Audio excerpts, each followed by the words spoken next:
Hi అండి, ఎలా ఉన్నారు? బాగున్నారా? ఈరోజు మన వీడియో వచ్చేసి పాలకూర కారం అండి.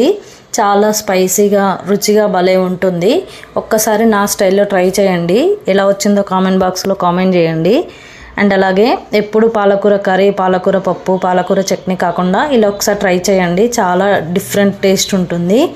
ఇక్కడ నేనైతే ఈ కర్రీ కోసం 3 పాలకూర కట్టలు తీసుకున్నాను. నీట్గా వాష్ చేసుకొని చిన్న చిన్న పీసెస్ లాగా కట్ చేసి పెట్టుకున్నాను. నెక్స్ట్ కారం కోసం మిక్సీ జార్ తీసుకొని 10 వెల్లుల్లి అండ్ అలాగే 2 ఆనియన్స్ కట్ చేసి వేసుకున్నాను.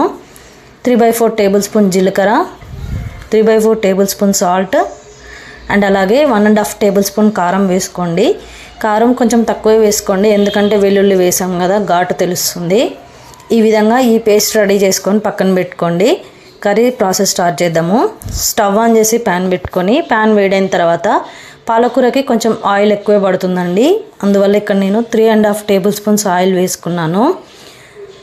ఆయిల్ వేడైపోయిన తర్వాత మనకి పోపు దినుసులు అన్నీ కూడా జీలకర్ర, ఆవాలు, ఎండుమిర్చి, శనగపప్పు, మినపప్పు వేసుకోండి. అవి చిటపటలాడిన తర్వాత ముందుగానే ప్రిపేర్ చేసి పెట్టుకున్న పేస్ట్ వేసుకోండి.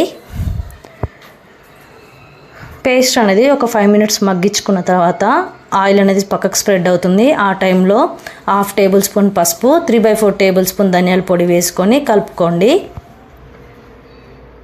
ఈ విధంగా కలుపుకొని మళ్ళీ ఒక 5 మినిట్స్ కుక్ చేసుకోండి.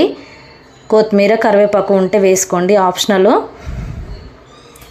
ఈ విధంగా అన్నీ బాగా కలిసేలాగా కలుపుకొని ముందుగానే కట్ చేసి పెట్టుకున్న పాలకూర యాడ్ చేసుకోండి. ఆకుకూరలు ఏదైనా సరే తొందరగానే మగ్గిపోతాయి.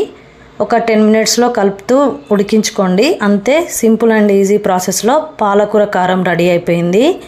ఈ కర్రీ ఫీడింగ్ మదర్స్ ట్రై చేయండి. పాలు బాగా వస్తాయండి. ఈ కర్రీ వల్ల చాలా యూజెస్ ఉంటాయి.